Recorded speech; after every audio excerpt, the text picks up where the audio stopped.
Boa tarde a todos. Hoje nós vamos falar sobre telemedicina, como usar, né?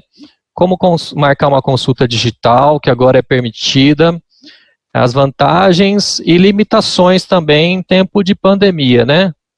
Nosso convidado de hoje é o Dr. Hermes Faleiros, médico homeopata, pediatra, né? Professor de homeopatia, super conceituado aqui em Franca e também em todo o Brasil. Todo mundo que é de homeopatia conhece o Dr. Hermes. Boa tarde, Dr. Hermes.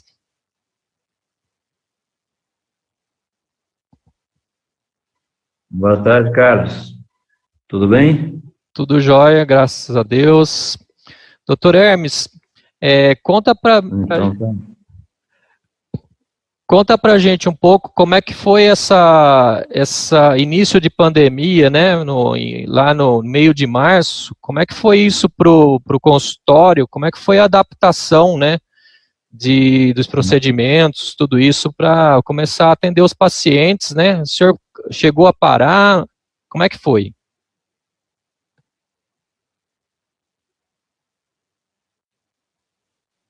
Então, eu não cheguei a parar, mas houve assim uma diminuição muito grande da procura do paciente presencial, pelo medo, claro, da exposição, né? Então, a gente teve que fazer várias adaptações aqui no consultório, no sentido de higienização e tudo mais. Então, a gente tem trabalhado, secretária, paramentados, nós estamos trabalhando de jaleco, gorro, propé e máscara, claro, e higienizando o consultório a cada paciente que sai. Uhum. E a gente tem tentado também marcar as consultas distantes, né? Não tem mais aquela coisa de ficar a gente esperando na sala de espera. A gente tem marcado, por exemplo, com espaço de 1 hora, meia hora, para dar tempo da secretária higienizar a sala entre um paciente e outro. E, concomitantemente com isso, com essa mudança na nossa maneira de atender aqui no consultório, a gente iniciou o atendimento pela internet, né? Pelo WhatsApp, pelo Skype, né? Que foi uma coisa que foi uma opção, que as pessoas não precisam, então, vir ao consultório, mas aí existem algumas limitações, é claro, que a gente vai conversar sobre isso, né? Então, hoje, então, para marcar uma consulta virtual com o doutor, o que o paciente precisa fazer? Ele precisa entrar em contato aí com o consultório, né?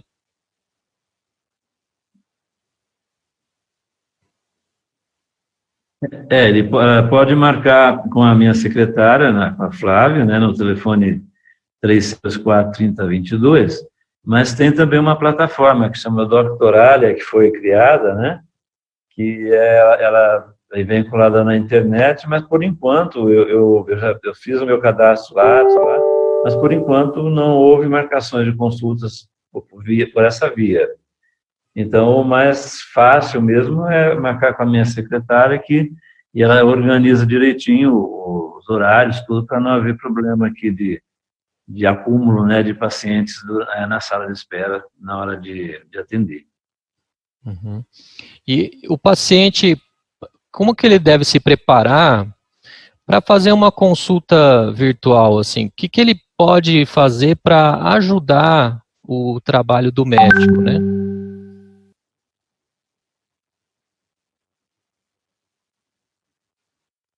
Em primeiro lugar, para a gente fazer uma consulta virtual, é necessário que seja uma patologia, uma situação que não haja necessidade do exame físico, né? Porque se houver necessidade do exame físico, não tem como não ser uma consulta presencial. E quando o paciente vai, então, fazer uma consulta virtual, ele deve, então, ter consciência que ele tem que me relatar todos os sintomas dele, uma consulta homeopática normal, que a gente faz toda a anamnese com o relato completo dos sintomas dele, com a maior precisão possível, e a gente vai conversando, a gente vai trocando ideia. Então, é bom que o paciente tenha em mãos até de preferência até por escrito, né? Tudo que ele quer falar, tudo que ele perguntar, para ver se a gente consegue orientá-lo sem necessidade de um exame físico, né? Uhum.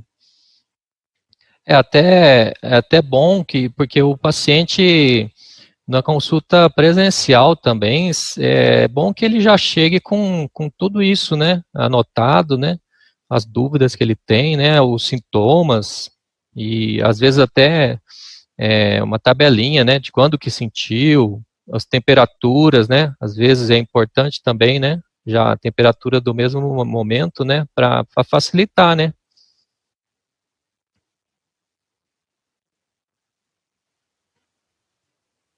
Isso facilita bastante, porque quanto mais informação a gente tem, é melhor para a gente ter um bom resultado com o tratamento homeopático, né? Uhum. Então, mesmo no presencial, se ele me traz detalhes dos sintomas, a gente sempre pergunta, né, detalhes, tudo. Então, é muito importante que ele traga esses detalhes para a gente, sim. E a produtividade no atendimento virtual é a mesma do presencial? O senhor consegue atender mais gente? Ou é a mesma coisa? Ou é mais moroso por causa da distância? O que o senhor me conta disso, nessa experiência que teve agora nesses meses, né?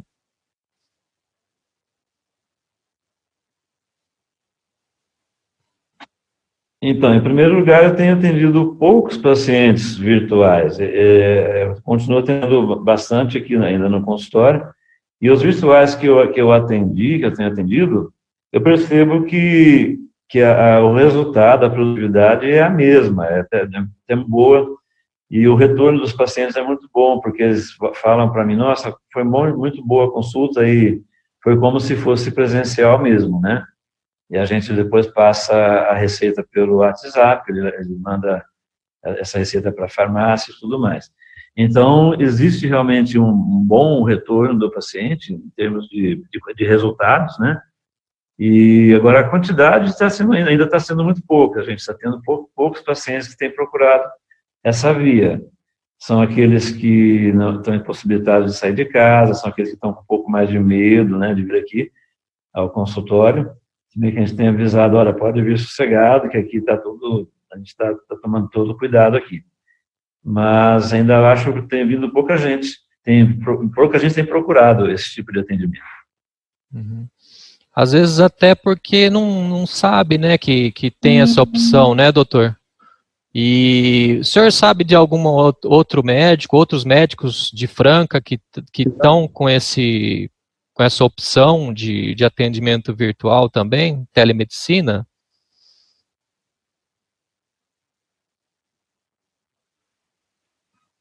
Sim, eu tenho um amigo, um psiquiatra, o Dr. Thales Paim, ele tem feito esse tipo de atendimento, que eu sei só ele, eu não tenho notícia de outro, né?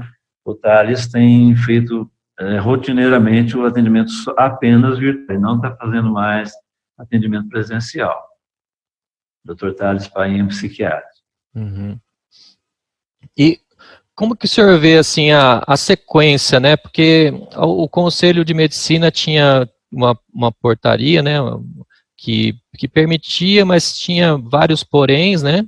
Depois agora veio o Ministério da Saúde e autorizou por causa da situação, né?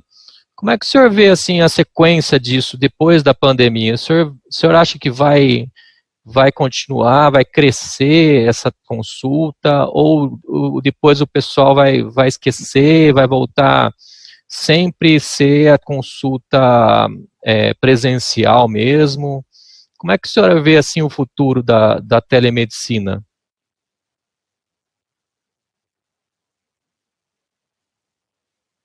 Tá. Eu, pessoalmente, prefiro a consulta presencial. Então, essa situação da consulta virtual realmente apareceu agora pela necessidade, né, por causa da pandemia. Mas essa plataforma que foi criada, que se chama Doctoralia, ela promete que isso vai continuar e vai crescer e vai até propiciar que a gente tenha uma quantidade maior de pacientes É isso porque essa plataforma é uma plataforma a nível nacional, é no Brasil inteiro, quer dizer, eu sou credenciado ali, então meu nome vai aparecer no Brasil inteiro. Quando a pessoa entra no site, procura lá um médico homeopata, vai sair o meu nome lá, toda a minha qualificação.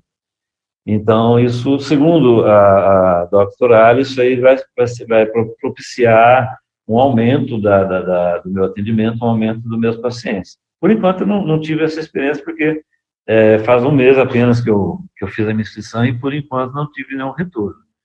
As pessoas que estão marcando aqui no consultório mesmo, né? Mas a proposta da plataforma é essa, que haja um aumento e, acredito, uma continuidade, sim, porque é um projeto que eles estão fazendo e assim, com um alcance bem grande. É uma questão de costume também, né? As pessoas têm que conhecer, se adaptar, né? E mudando um pouco de assunto para o assunto do momento, doutor, o Covid, né? Que foi, inclusive, que causou essa necessidade de telemedicina, né? A gente vê que a comunidade homeopática mundial, né? Começou a procurar opções, né? Para a população, né? E aí surgiram diversas homeopatias, né? Na Índia, né? Falando de algumas, no Brasil, a Justiça da Toda, Cânfora, Fósforos, né? Teve até a prefeitura lá de Betim que começou a distribuir homeopatia, né? E fala um pouco para a gente como é que é esse processo, né? De escolha da homeopatia, porque parece que depende do conjunto de sintomas, né, doutor?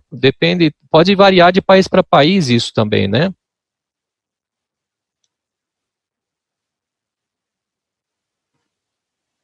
Exatamente, porque numa epidemia, seja ela qual for, é necessário encontrar o que se chama de gênio epidêmico da epidemia. Então, seria o remédio ou os remédios que cobrem a maior parte dos sintomas, porque numa epidemia, mas, em primeiro lugar, assim, a homeopatia, todo mundo sabe que ela é individualizada, por achar o remédio que é próprio para aquela pessoa em particular.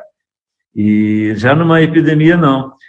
Os sintomas são praticamente semelhantes aos pacientes, né? Todos vão ficar doentes de uma mesma maneira ou de uma maneira semelhante. Então, o remédio que cobre esses sintomas que esses pacientes apresentam é chamado gênio epidêmico. Então, o prefeito de Itajaí, você falou de Betim, eu também vi essa reportagem, mas o prefeito de Itajaí, lá em Santa Catarina, ele é homeopata, ele é um médico homeopata, e ele fez um trabalho de distribuir para a cidade inteira, fez um posto de distribuição do medicamento Cânfora na denominação 1000, e uma dose de 5 gotas para toda a população da cidade de Itajaí. O de Betim também fez uma coisa semelhante. Mas o que acontece? Essa cânfora, ela foi encontrada como medicamento epidêmico, gênio epidêmico da epidemia, né? Então, não é a mesma coisa aqui da nossa epidemia do Brasil, como já tem se falado do arsênico álbum, né, como em outros tal. Então, o que está acontecendo? Associações homeopáticas brasileiras, a Associação Médica Homeopática Brasileira, a APH, que é a Associação Paulista, a Associação Paranaense, Mineira, todas elas estão trabalhando no sentido de achar o nosso gênio epidêmico. Por enquanto, foram feitas várias repertorizações, a gente tem recebido isso diariamente, e, assim, tem aparecido muitos medicamentos, fósforos, a briônia e o arsênico álbum, são os 3 medicamentos que têm aparecido mais. No início apareceu um pouco a quina, né, mas depois não se fala mais na quina, e a cânfora também, como veio essa coisa da Índia, mas também não se fala mais nela. O que tem se falado mais como prováveis medicamentos de gênio epidêmico seria o arsênico álbum, o fósforo e a briônia, por enquanto. Mas ainda não foi fechado um diagnóstico de gênio epidêmico. Quando isso acontecer, vai ser muito bom, porque tanto a gente vai poder usar esse gênio epidêmico, esse medicamento, como prevenção e também como tratamento, né, da doença. Agora voltou. Então, eu não ouvi a sua última pergunta. Ah, sim. Então, a gente está vendo muitas doenças infecciosas emergentes, né? Teve a SARS, a MERS, ambos coronavírus, né? Teve um H1N1 agressiva, a Zika, dengue, chikungunya. O que o senhor acha que está acontecendo? Isso sempre teve, e a gente não ficava sabendo, ou agora tem alguma coisa que piorou isso, a gente vai ter isso para sempre agora? É sabido que os vírus, eles sofrem mutações, né? E também é conhecido que o coronavírus não é o que está acontecendo agora, porque essa atual mutação que ele sofreu no DNA dele veio com toda essa agressividade que está acontecendo aí, né? Então, o que tem ocorrido realmente é um aumento, é uma mutação desses vírus, desses micro-organismos, tornando-os mais fortes, né? E fazendo com que haja essas epidemias. A gente que faz gosta de homeopatia, faz uma medicina mais natural, a gente acredita que grande parte disso seja o abuso que existe de medicamentos, tipo antibióticos, que as pessoas usam muitas vezes indiscriminadamente, que faz, isso aí já é comprovado cientificamente, que faz com que aquele micro-organismo fique mais resistente. Então, o uso de antibiótico aí é tão frequente que, de repente, as bactérias também vão ficando mais resistentes e vai ficando mais difícil de tratar essas patologias. Os vírus já é um pouco diferente, porque não existe medicamentos, como existe o antibiótico, não existe nenhum antiviral, assim, totalmente eficaz, né? Mas eles estão sofrendo essas mutações. E acredito que seja realmente pelo fato das pessoas estarem se medicando demais. Então, o que acontece? O nosso sistema imunológico, em vez de se tornar mais forte, está se tornando mais fraco. E os vírus e as bactérias estão se tornando mais fortes. Acho que o que tem acontecido é isso. Entendi. Então a gente precisa procurar opções, né, terapêuticas, né, integrativas para melhorar o nosso organismo como um todo, né? Exato. E aumentar a nossa imunidade, exatamente porque é isso que a gente precisa. Então, isso entra tudo, né? É uma alimentação mais saudável, é uma vida mais saudável, coisa que hoje as pessoas estão esquecendo um pouco, né? Que a alimentação está cada vez mais industrializada, então tudo isso vai interferindo no nosso sistema imunológico e na nossa capacidade de resposta, né? Então, as pessoas estão cada vez se tornando mais artificiais no sentido de alimentação e tudo mais, né? Então, tudo isso vai contra a nossa imunidade, como atividade física e outras coisas também, né? Doutor Hermes, chegou aqui uma pergunta da audiência nossa, né? Uma mãe perguntando, doutor Hermes, criança com tosse e febre baixa, o que eu faço? Levo no consultório, levo no plantão, levo para fazer exame de Covid no laboratório? O pessoal está bem perdido, viu, doutor? Não, tosse e febre baixa não é sintoma do coronavírus, né? Eu tenho orientado meus pacientes a não levarem as crianças ao plantão, por ser um ambiente contaminado. Então, eu falo, olha, é preferível trazer aqui no consultório, ou então me consulte por WhatsApp, se eu puder ajudar sem ver a criança, eu ajudo, eu dou a resposta. Agora, se eu achar necessário escutar esse pulmão, que eu acho que é muito importante, eu tenho como princípio, se a criança está com febre, eu não atendo nem por telefone e nem por WhatsApp. Eu preciso examinar essa criança, porque febre você sabe que pode ser desde uma simples gripe, como pode ser uma meningite, né? Então a gente não pode bobear com um quadro desse. Então meus pacientes sabem que se a criança está com febre, eu peço para trazer. E no momento atual, não é prudente levar a criança ao plantão. Então, como essa mãe disse, a criança está com febre baixa e tosse. O ideal tá bom, então traz aqui no consultório, então liga para mim, mas não leva no plantão, não. E também nem vai fazer exame para coronavírus, porque só isso não é sintoma e não justifica expor a criança a esse tipo de coisa, né? O exame só com orientação, né? Não é assim uma coisa para ser feita à torta direito, né? Porque pode, inclusive... Só com indicação. Exatamente. Até porque os kits de exame estão limitados, né? Não está tendo em número suficiente. Então, a gente não pode também estar pedindo que todo mundo vai fazer o exame, só quando existe uma suspeita realmente.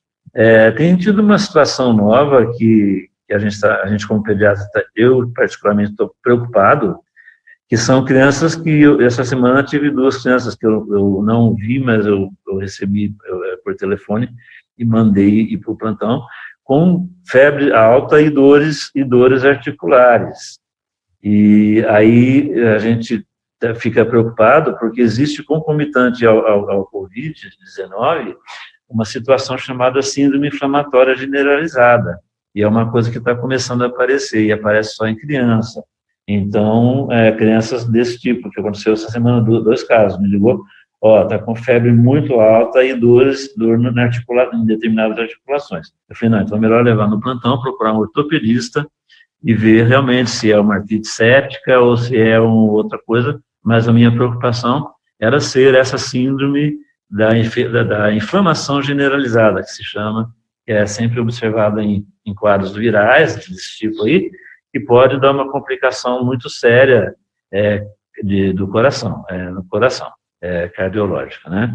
Então, por isso, numa situação dessa em particular, mas aí uma situação que a criança está com a febre muito alta e uma dor articular, não consegue pôr o pé no chão e tal, aí sim, de preferência, procurar um ortopedista e depois lá no hospital ver os exames que foram necessários a ser feitos, né?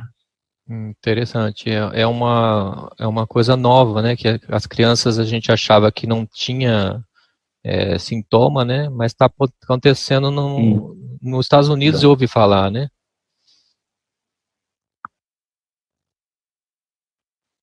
Então, e tem aparecido, esses 2 casos aqui de Franca, eu não sei, um até aconteceu ontem, eu não consegui mais contato com a mãe, não era nem meu paciente, mas ela se apavorou e falou comigo, eu orientei ali para o hospital.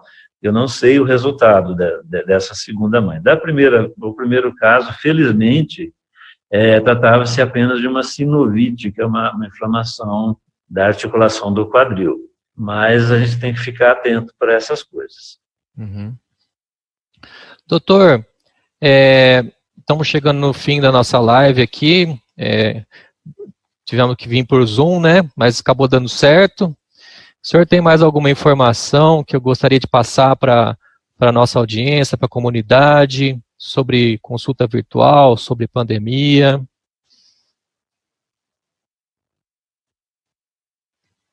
Não, eu acho que nós fomos.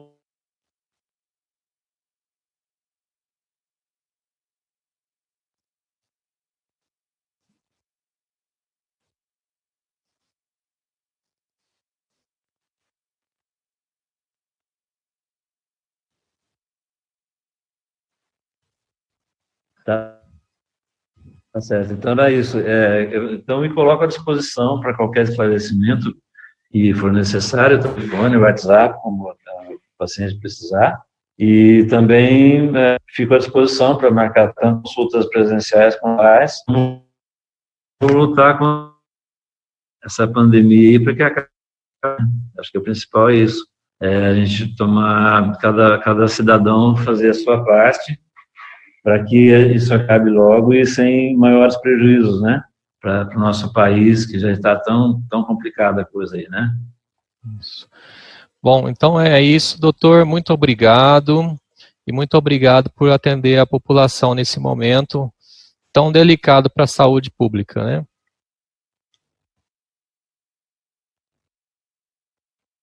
Exato. Eu que agradeço a oportunidade e me coloco também à sua disposição, porque se precisar de mim, estou às ordens aí. Obrigado. Boa noite, doutor Hermes. Boa noite.